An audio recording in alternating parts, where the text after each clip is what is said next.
Hello, welcome to lecture number 2, week 2 in History 280, History of Alcohol and Drugs. Now, this week we're focused on chapters 3 and 4 in your text, Alcohol, A History by Roderick Phillips. Okay, so I'm going to go through some of what I think are the high points and what I'd like you to get out of these chapters. It'll help you in preparing for the quiz, it'll give you more ammunition, if you will, for participating in the discussion forums.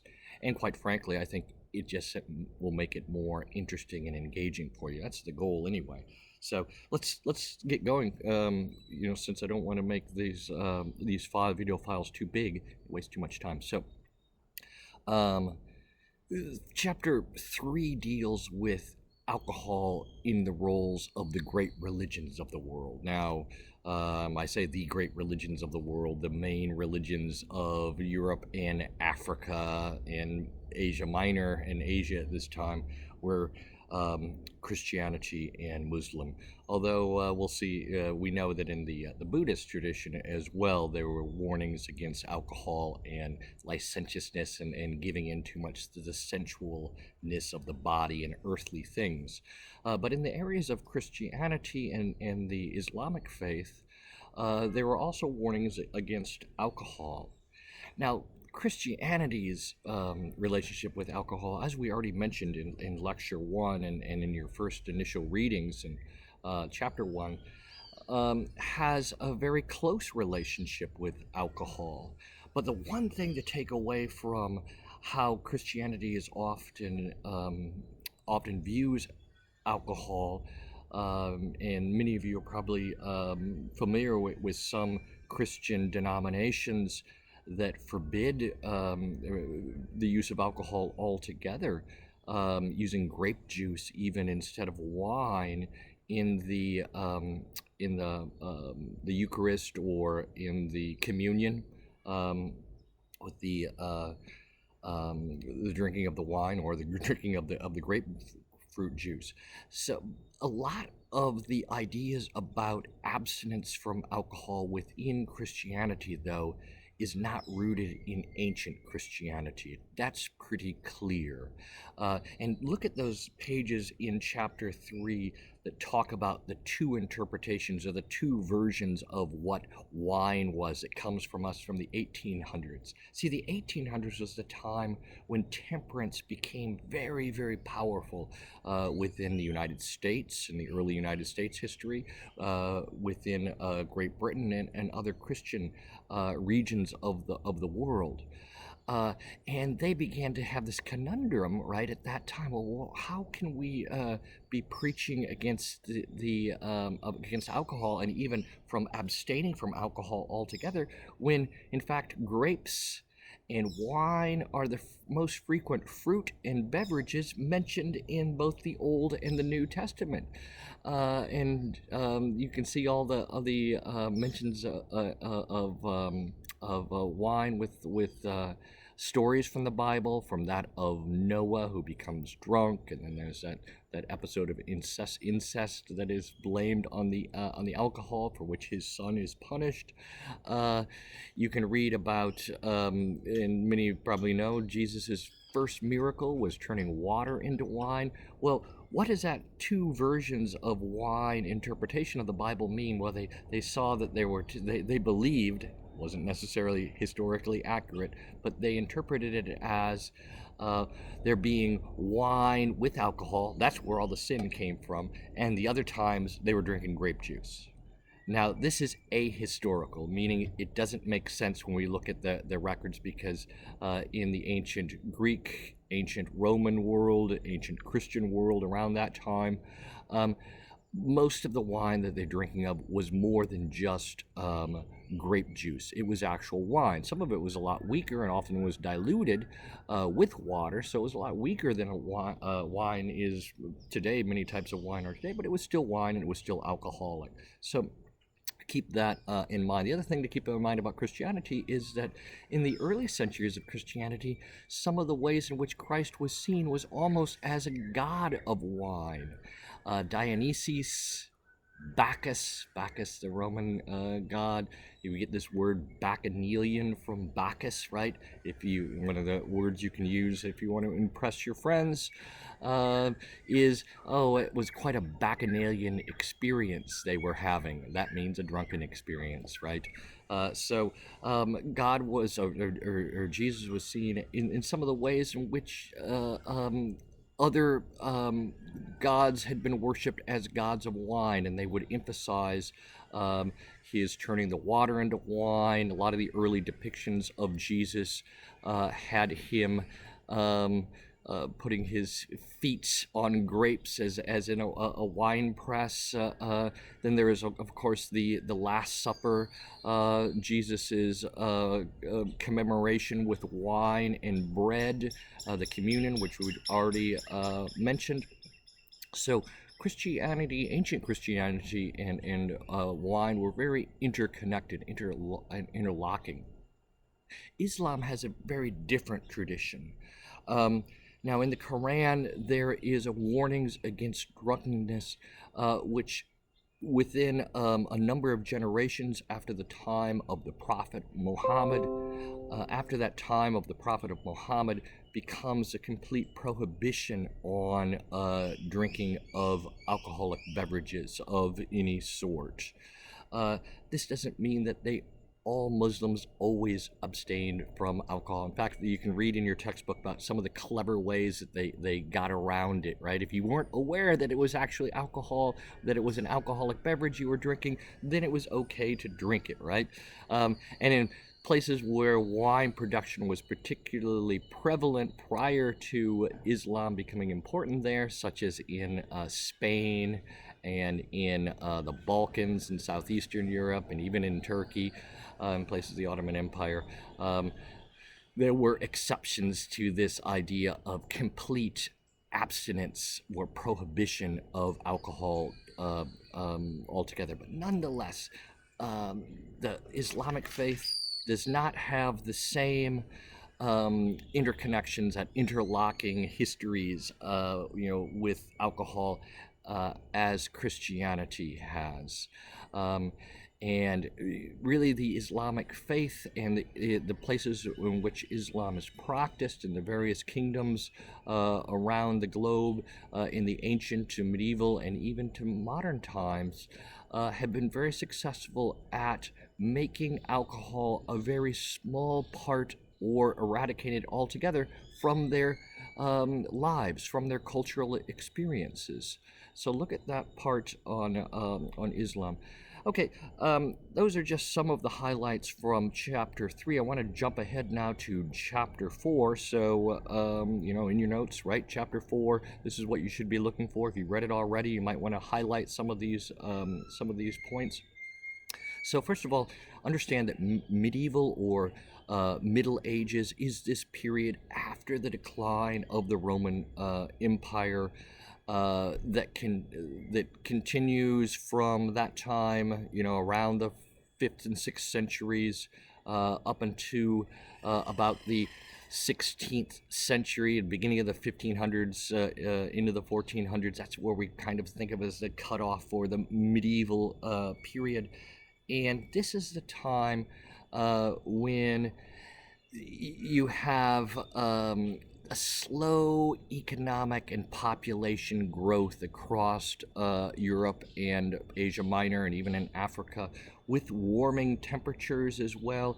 And these areas where the Roman Empire had been so important also remained, after its fall, places of viticulture, places where vineyards, grapes would be raised, and wine would be made. A lot of the ideas we have about wine and beer today even go back to Roman times and to the medieval period, with this idea, of course, that we talked about last week, about wine being more sophisticated and somehow more acceptable than beer drinking, which was seen as more pedestrian or lower class, right, than wine drinking.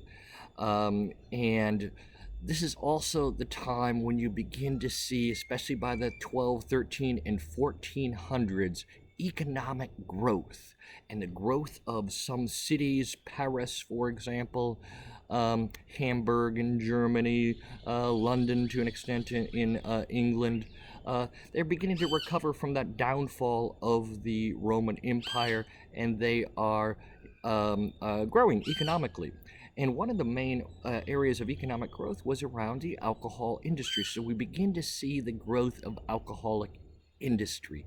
Um, you can see there in the growth of new types of equipment that were used, the big brass um, kettles that were being made that could hold hundreds and hundreds of gallons. So it had been that especially beer production and breweries had been very small operations, and mostly beer production, brewing, and the production of wine. A lot of this had been done in the early Middle Ages by monasteries, by monks, by the religious order, by the church itself, right? Um, and they had the technology and the knowledge to make beer and to make wine. In some instances, they also made other alcoholic beverages like mead. And by the 12 and 1300s, with urbanization, with the beginning of more economic growth, and what we would say more long distance trade beginning to develop, alcohol becomes an important part of that trade, especially beer and wine. So they're building these large um, copper. I said brass earlier. I meant really copper, giant copper kettles for the brewing process. You also have one of the big innovations was the movement from making beers from what's called groot. It's kind of like fruit with a G, groot. Groot. I always pronounce it groot.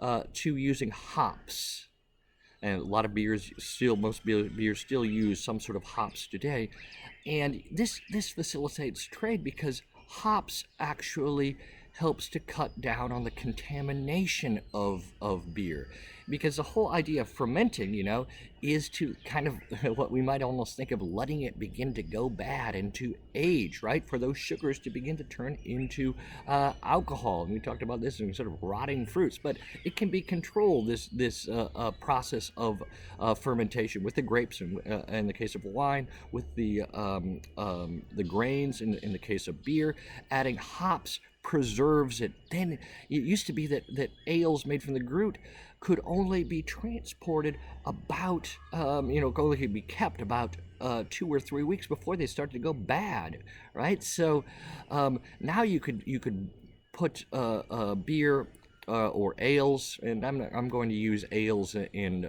beer sort of interchangeably for right now, just for conversation's sake. That they could be shipped longer distances in these tight barrels, and you could keep that beer for months, if not a couple of years.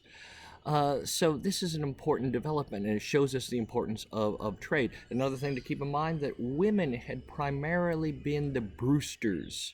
Women, and this is when we thought of beer as a small-scale operation, what we call household industry. This begins to change too with the takeoff of large, what we almost might call today corporate brewing, right?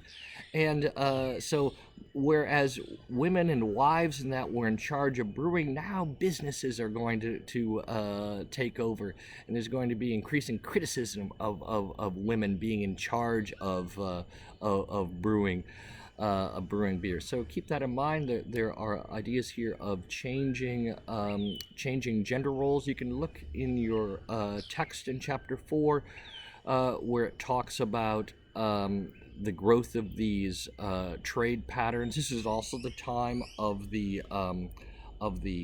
Black Death in the 1300s, which kills somewhere around 1/3 of the population of people in Europe. It's brought by the rats that come from China through greater trade. This gives you the perils of trade as well, right? Greater, these rats basically came over the Silk Road to the Mediterranean in Europe, and the fleas on the rats that were carrying the virus, the plague, bite the people, and voila, the Black Death, as it was called, spreads, kills 1/3 of the population. There's an uptick in drinking at this time, maybe, we're not sure, but perhaps caused by the traumatizing of society by the plague. A lot of these things are hard to establish altogether with 100% certainty, but it does seem like people were drinking more.